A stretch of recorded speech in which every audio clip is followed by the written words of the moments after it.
Shalom, selamat pagi Bapak Ibu Saudara-saudari yang diberkati dan dikasihi Tuhan dimanapun saudara berada pada pagi hari ini.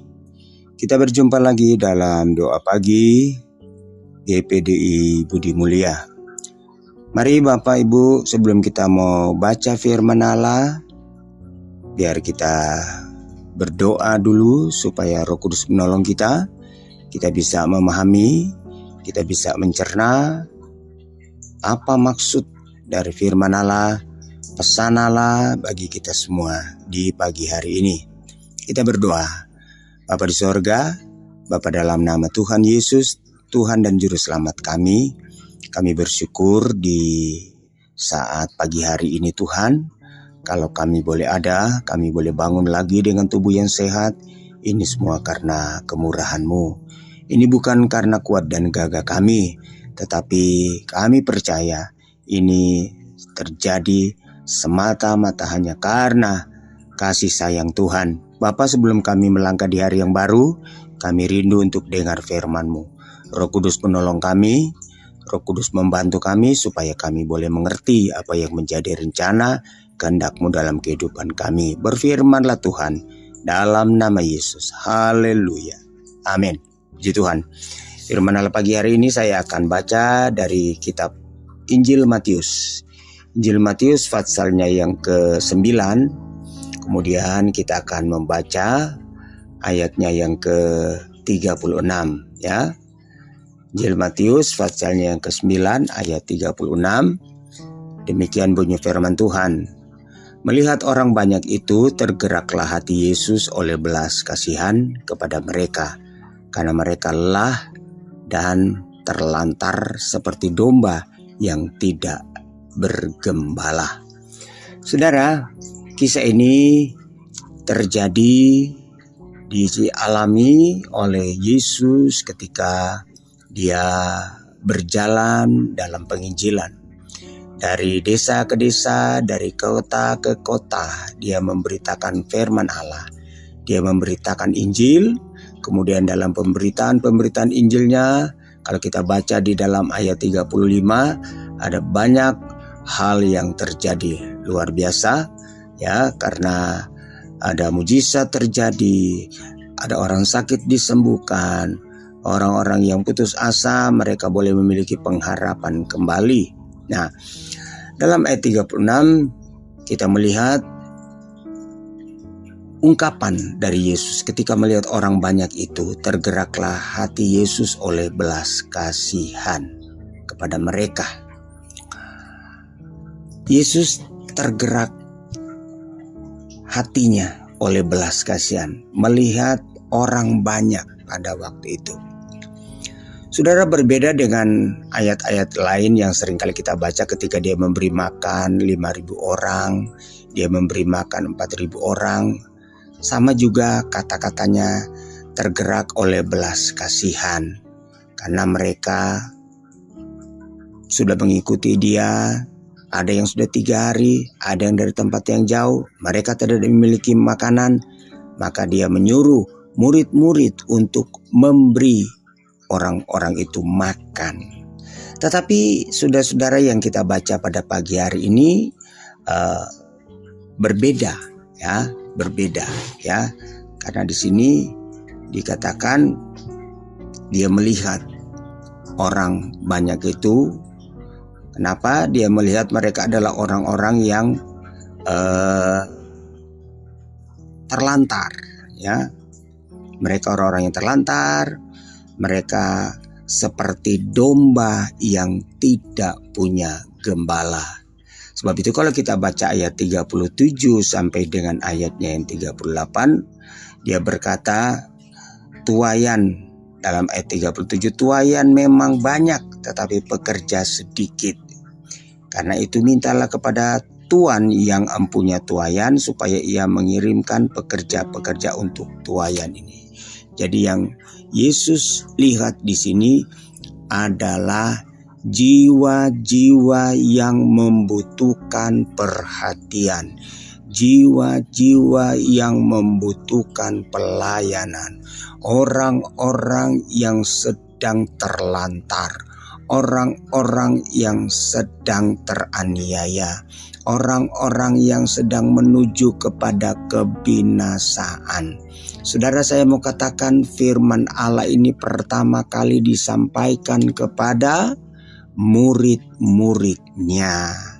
Dan firman Allah itu tidak hanya berhenti kepada murid-muridnya. Firman Allah itu juga, saudara-saudara, adalah merupakan pesan, perintah kepada kita sebagai gereja Tuhan, orang-orang percaya, anak-anak Tuhan, murid-murid Tuhan di akhir zaman, agar supaya memiliki belas kasihan seperti Yesus. Saudara, kita baca ya bagaimana Rasul Paulus dia mengidentifikasi manusia-manusia pada akhir zaman, yaitu dalam 2 Timotius pasalnya yang ketiga. Kalau kita membaca 2 Timotius 3 ayat 1 dan seterusnya, ketahuilah bahwa pada hari-hari terakhir akan datang masa yang sukar, manusia akan mencintai dirinya sendiri dan menjadi hamba uang, mereka akan membual dan menyombongkan diri, mereka akan menjadi pemfitnah, mereka akan berontak terhadap orang tua dan tidak tahu berterima kasih, tidak mempedulikan agama, tidak tahu mengasihi, tidak mau berdamai, suka menjelekkan orang, tidak dapat mengekang diri, garang, tidak suka yang baik.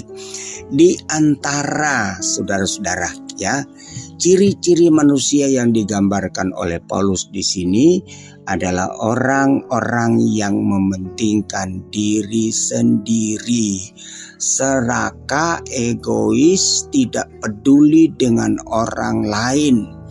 Tentu saudara-saudara, ayat ini ditujukan kepada orang-orang yang masa bodoh ya, orang-orang yang kalau kita baca seterusnya, secara lahiriah mereka beribadah. Jadi ayat-ayat ini dalam 2 Timotius ini juga berbicara kepada orang-orang percaya, anak-anak Tuhan, tapi tidak punya kepedulian.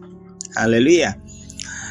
Saudara, dari yang kita baca tadi dalam Matius 9, kata belas kasihan dalam ayat ini memakai kata yang digunakan, yaitu splagnisomai. Dalam bahasa Yunani splagnisomai, yaitu memiliki hati yang digerakkan oleh rasa belas kasihan.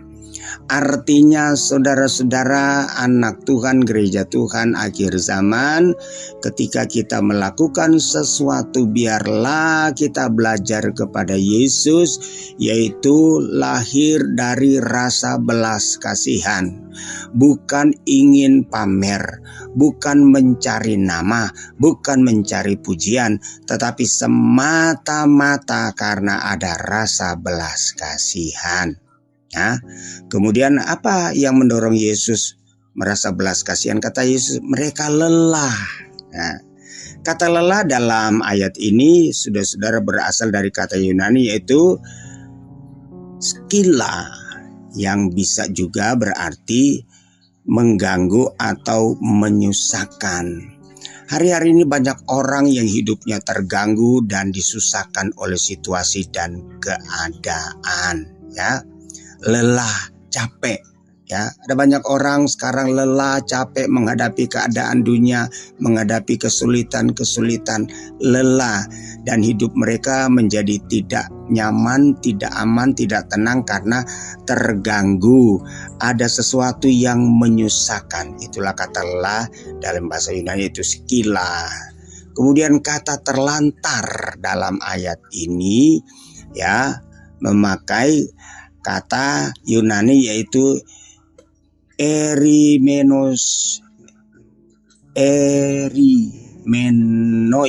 ya. Susah saudara-saudara ya. Ini yang menggambarkan saudara-saudara, domba-domba itu bukan hanya terlantar, tetapi mereka seperti dibanting ya, atau dicampakkan. Hari-hari ini banyak orang, saudara-saudara, mereka terlantar, bukannya terlantar tapi seperti dicampakkan, dibanting. Haleluya. Mari kita sebagai orang percaya, kita mau belajar kepada Yesus, ya. Jangan sampai kita tergolong dalam orang-orang yang dikatakan di dalam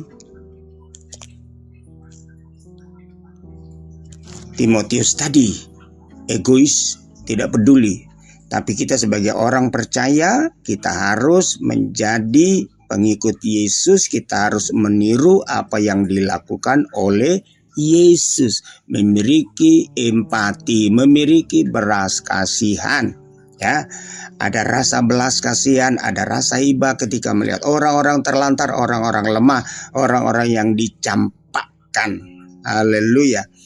Di dalam Injil Matius pasalnya yang ke-5 kita baca Matius pasal 5 ayatnya yang ke-13 mulai, ya.